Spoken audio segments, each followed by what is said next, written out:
चलिए अब हम शुरुआत करते हैं revision of accounting standard 2। Last में हमने अकाउंटिंग स्टैंडर्ड 1 का रिवीजन किया था।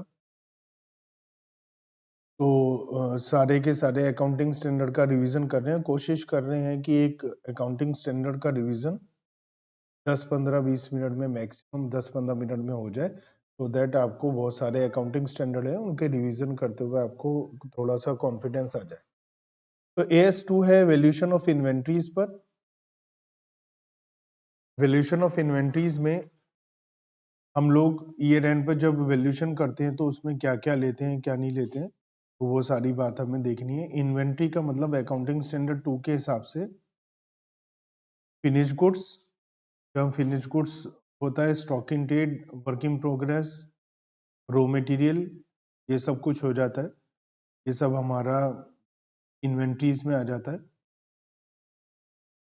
तो इसके अलावा जो प्रॉपर्टी प्लांट एंड इक्विपमेंट में हमारा प्रोडक्ट यूज होते हैं, स्पेयर पार्ट्स वगैरह, वो हमारे AS2 में कवर नहीं होते हैं। तो और इसके अलावा AS2 में क्या कवर नहीं होता है, कंस्ट्रक्शन कॉन्ट्रैक्ट में जो WIP होती है वो कवर नहीं होता है, वो AS7 में आता है। और सर्विस प्रोवाइडर के लिए जो WIP होता है वो भी यहाँ कवर नहीं होता है, क्योंकि सर्विस प्रोवाइडर जो होते हैं उसका इंटेंजिबल असेट्स एक तरीके से हो जाता है, तो वो यहाँ पर कवर नहीं होता।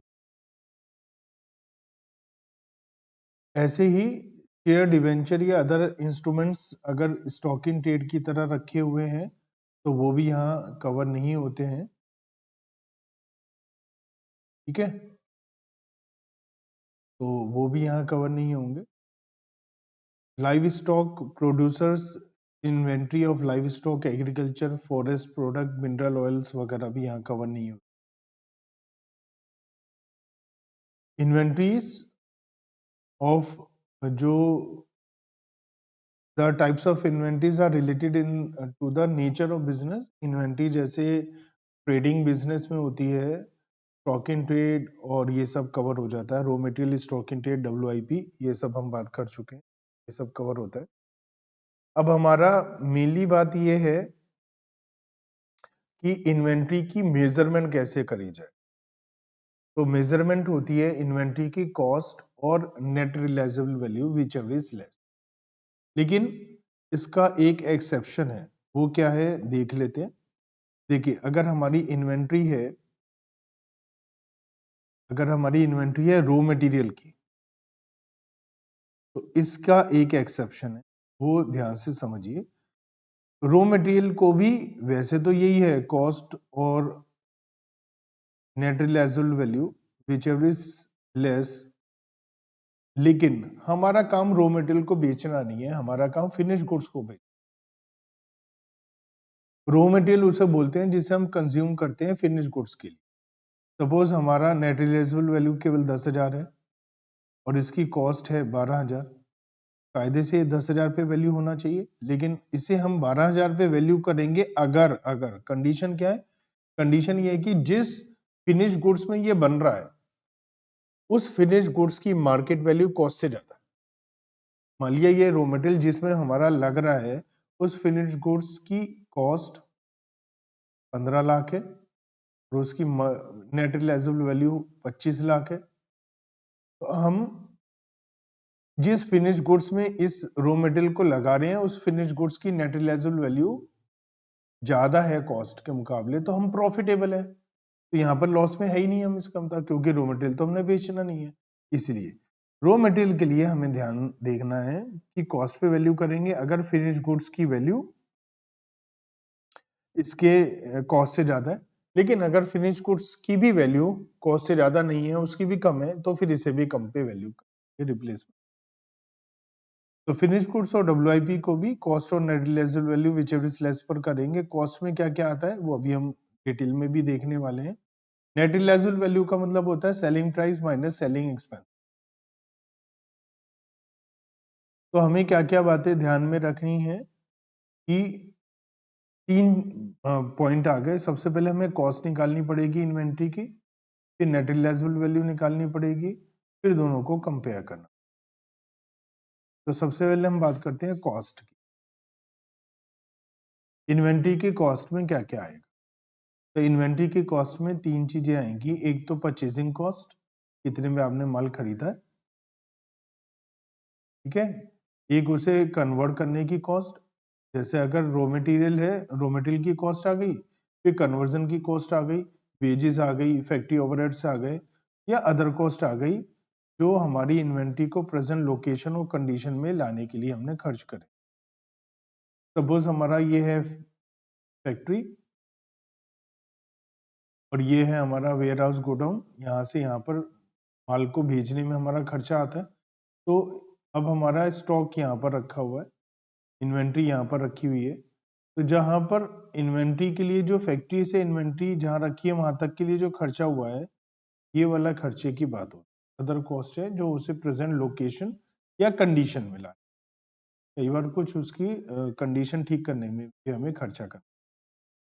तो कॉस्ट ऑफ परचेज में वही परचेजिंग कॉस्ट आ जाएगी, कोई टैक्सेस ड्यूटी वगैरह सब ऐड हो जाएगा, अगर वापस आता है तो माइनस हो जाएगा, फ्रेट इनवर्ड वगैरह हो जाएगा, डिस्काउंट है, आईटीसी है, वो सब माइनस। कन्वर्जन कॉस्ट में हमारा लेबर का खर्चा है और साथ में ओवरहेड्स हैं, प्रोडक्शन मतलब फैक्ट्री के ओवरहेड्स। फैक्ट्री के ओवरहेड्स में हमारे ओवरहेड, जैसे कि हमारे 3 टाइप के ओवरहेड होते हैं mainly, factory overhead, administration and selling overhead. तो हम फैक्ट्री ओवरहेड की बात करें। अब फैक्ट्री ओवरहेड में भी हम फिक्स्ड और वेरिएबल की बात करते हैं। वेरिएबल में तो कोई इशू है ही नहीं, क्योंकि वो पर यूनिट फिक्स रहता है, जो हमारा है उतना ही होता है। वेरिएबल की कोई टेंशन नहीं है, टेंशन है फिक्स्ड ओवरहेड कि फिक्स्ड ओवरहेड में ये आउटपुट के हिसाब से चेंज नहीं होता, फिक्स्ड ओवरहेड उतना ही होता है ना। तो यहाँ पर हमें क्या करना है कि फिक्स्ड ये हमारा एक्चुअल कैपेसिटी के हिसाब से होता है और ये हमारा नॉर्मल कैपेसिटी के हिसाब से। मतलब अब देखो, मान लिया हमारा फिक्स्ड ओवरहेड 1 लाख है और हमारा नॉर्मल आउटपुट 10,000, तो 10 रुपीज पर यूनिट हो गया। अब चाहे आप 8,000 बनाए, चाहे 9,000 बनाए, चाहे 12,000 बनाए, अब 10 रुपए पर यूनिट ही लेंगे। यहाँ पर ये मतलब फिक्स्ड ओवरहेड को नॉर्मल कैपेसिटी के हिसाब से लेंगे। लेकिन लेकिन in case of extra ordinary abnormal output, मतलब हमारा जो नॉर्मल आउटपुट है 10,000 है, लेकिन आपने 25,000 यूनिट बना दी या 20,000 यूनिट बना दी, तो आपकी कॉस्ट तो आ रही है केवल 5 रुपए, लेकिन आप नॉर्मल के हिसाब से लेंगे तो 10 रुपए लेंगे, तो आपका माल बहुत ज्यादा महंगा ना दिखाई दे। तो इसलिए इन्होंने कहा है एबनॉर्मल सिचुएशन में जहां आपका आउटपुट बहुत ही ज्यादा हो गया है वहां एक्चुअल ले लो, अदरवाइज आपको जनरली क्या करना है, नॉर्मल के हिसाब से फिक्स्ड ओवरहेड। वेरिएबल में कोई दिक्कत नहीं है, वेरिएबल तो पर यूनिट ही होता है। और जॉइंट प्रोडक्ट में कोई दिक्कत नहीं है, जॉइंट प्रोडक्ट में जहां पर वो प्रोडक्ट स्प्लिट ऑफ होता है, अलग अलग होता है, वो वाली कॉस्ट हमें लेनी होती है basis of related market price. और बाय प्रोडक्ट होता है जस्ट लाइक स्क्रैप, तो बाय प्रोडक्ट के लिए हम लोग जनरली नेट रिलायजेबल वैल्यू जो होती है वही वैल्यू लेकर हटा देते हैं। तो ये सारी बातें हमें बता रखी हैं जो मैंने अभी अभी समझा। इसके अलावा अदर कॉस्ट होती है जो मैंने बताया, प्रेजेंट लोकेशन एंड कंडीशन पर लाने के लिए जो खर्चा होता है वो होता है, उसका कुछ डिजाइन वगैरह का खर्चा है वो आता है ना। Interest and other borrowing cost usually हमारे प्रोडक्ट के कॉस्ट में नहीं आती अनटिल अनलेस कि वो कुछ ऐसी सिचुएशन है कि हमारा बिजनेस है और वहां पर हमें उसको बहुत लंबे समय तक रखना है और वहां खर्चा आएगा ही आएगा, इनहेरेंट नेचर है। जैसे वाइन को 10 साल 20 साल 5 साल रख रहे हैं, तो उसको रखने के खर्चे में हमारा रखने का खर्चा जोड़ लेंगे, अदरवाइज जनरली ऐसा नहीं हो, ठीक है। तो इस तरीके की चीजें जनरली नहीं आती। इन्वेंट्री में क्या नहीं लेना है, तो एबनॉर्मल लॉस नहीं लेना है, एबनॉर्मल लॉस नहीं लेना है, स्टोरेज कॉस्ट नहीं लेना है, एडमिनिस्ट्रेशन कॉस्ट नहीं लेना है, सेलिंग कॉस्ट नहीं लेना है, इंटरेस्ट कॉस्ट जनरली नहीं लेना है अनटिल अनलेस AS 16 अलाउ कर। AS 16 कहता है क्योंकि अगर हमारा सब्सटेंशियल पीरियड ऑफ टाइम लग रहा है प्रोडक्ट को बनाने में तो हम उसको ले लेंगे, 1-2 साल लग रहे हैं, वो प्रोडक्ट से रिलेटेड हमारी इन बोरोइंग कॉस्ट है तो ले लेंगे, अदरवाइज तो हम जनरली। तो क्या लेना है फैक्ट्री ओवरहेड, क्या नहीं लेना है administration overhead, selling overhead, storage cost, abnormal item, interest cost, finance cost, ये सब नहीं लेना है। अब मेथड कौन सा लगाएं वैल्यूएशन के लिए, जैसे हमारे पास अलग अलग टाइम पर माल बना, अलग अलग टाइम पे माल खरीदा, भी इशू हो रहा है, बेच रहे हैं, तो हमारे पास 3-4 रेट का माल है, तो हम उसको किस रेट के हिसाब से दिखाएं कि माल कौन से रेट का जा रहा है। तो उसके लिए हमारे पास बहुत सारे अलग अलग मेथड है। तो सबसे पहले हम अगर स्पेसिफिक आइडेंटिफिकेशन मेथड लग सकता है, मतलब हमें मालूम है ये वाला माल इस रेट का आया हुआ है या बना है, तो वही रेट मेथड यूज करना चाहिए। अगर हम स्पेसिफिक आइडेंटिफिकेशन मेथड नहीं लगा सकते हैं तो साफ साफ बोला है कि पहले सबसे बेस्ट मेथड है स्पेसिफिक आइडेंटिफिकेशन मेथड। हमें ये मालूम है ये वाला माल इसी रेट का है तो वही लगाइए। लेकिन अगर स्पेसिफिक आइडेंटिफिकेशन मेथड नहीं लगाया जा सकता है तो या तो फीफो लगाओ या वेटेड एवरेज मेथड, इन दोनों में से कोई लगाओ, लीफो मतलब। इसके अलावा अगर इन सब मेथड को लगाना आपके लिए बहुत मुश्किल है तो दो मेथड और हैं जो आप लगा सकते हैं, एक है स्टैंडर्ड कॉस्ट, एक है रिटेल मेथड। स्टैंडर्ड कॉस्ट में आप normal cost per, standard cost per price लेते हैं, और रिटेल मेथड होता है रिटेलर्स के लिए, जैसे जिनके पास अलग अलग टाइप की बहुत सारे वैरायटी होती है, जहाँ पर अलग अलग रेट निकालना बहुत ही मुश्किल होता है, तो वहाँ एक एवरेज रेट निकाल लिया जाता है, जीपी रेशियो निकाल लिया जाता है, सेलिंग प्राइस एमआरपी में से वो जीपी रेशियो लेस करके हम उसको दिखाते हैं। तो रिटेल मेथड भी हम लोग जनरली यूज करते हैं जहाँ पर हमारा बिजनेस चलता है। जैसे हमारा एक ग्रोस मार्जिन है 25% ऑन कॉस्ट, तो सेलिंग प्राइस हमें दे रखा है, सेलिंग प्राइस में से मार्जिन हटाकर हम वैल्यूएशन करते हैं, क्योंकि अलग से बहुत मुश्किल हो जाता है कुछ बिजनेस जहाँ छोटे छोटे टाइप की बहुत ही हजारों लाखों चीजें। उसके बाद आता है हमारा नेट रियलाइजेबल वैल्यू। हमें नेट रियलाइजेबल वैल्यू निकालना होता है, जो होता है selling price and minus expected selling expenses. तुम्हें पॉसिबल सेल करने के लिए जो जरूरी खर्चा है वो हम माइनस करेंगे तो नेट रियलाइजेबल वैल्यू आता है। उसके बाद हम कॉस्ट और नेट रियलाइजेबल वैल्यू दोनों में से जो भी कम है उस पर वैल्यूएशन करते हैं। अब ये कंपैरिजन करने के लिए हम आइटम वाइज आइटम भी जा सकते हैं और ग्रुपिंग मेथड भी अपना सकते हैं। आइटम वाइज आइटम में एक एक आइटम को कंपेयर करेंगे। जैसे आइटम नंबर 1 है हमारे पास 50,000 की कॉस्ट है और उसकी नेट रियलाइजेबल वैल्यू 45,000 है, दोनों में से कम क्या है 45,000। 20,000 24,000 दोनों में से कम क्या है 20,000। तो ऐसा करें। अगर हम ग्रुपिंग मेथड करेंगे तो 70 और 69 में कम क्या है 60। लेकिन ग्रुपिंग मेथड वहीं अप्लाई कर सकते हैं जहां पर एक ही ग्रुप को बिलोंग करती हो।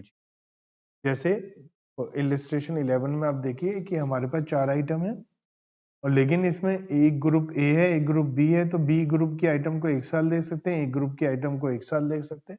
लेकिन ज्यादा अच्छा मेथड है इंडिविजुअल आइटम को ही हम अलग अलग। अब हम बात करते हैं net realisable value of material held for use और डिस्पोजल। अगर हमने कोई भी मटेरियल अपने यूज के लिए रखा है ना, या फिर उसे बेचने के लिए रखा हुआ है, तो हमें उसका वैल्यूएशन किस पे करना है। Material and other supply held for use in the production of inventories are not written down below cost. अगर वही हमने पहले बात करी रॉ मटेरियल के लिए कि अगर रॉ मटेरियल हमारे पास है तो उसे हम कॉस्ट से कम में नहीं लिखेंगे अनटिल अनलेस हमारा फिनिश गुड्स सेलिंग प्राइस ज्यादा है। ठीक है ये बात ध्यान रखना है। और एक assessment is made of net realisable value as such each balance sheet date. तो ये हमें कब देखना है, ये बैलेंस शीट डेट पर है हमें कंपैरिजन करना। ठीक है, बैलेंस शीट में डिस्क्लोज करना पड़ेगा आपको अलग अलग क्या क्या आइटम है, कौन सी कॉस्ट और कौन सी नेट रियलाइजेबल आप देखा। अब ये था हमारा AS2 जिसमें हमने देखा कि हमें कॉस्ट लेनी है, कॉस्ट में क्या लेना है क्या नहीं लेना है, और फिर उसे नेट रियलाइजेबल वैल्यू पर कंपेयर करना है, और एक एक आइटम अलग अलग आइटम कर सकते और डिस्क्लोज करना अलग अलग वैल्यू। तो AS2 जो वैसे अगर हम करें तो 1 से 1.5 घंटा लगता है करने में, हम 15-20 मिनट का रिविजन किया क्या होता है, कि ताकि हम जल्दी से सब रिवीजन कर पाए और आपके कॉन्फिडेंस आ पाए 10-15-20 मिनट में एक ही एज को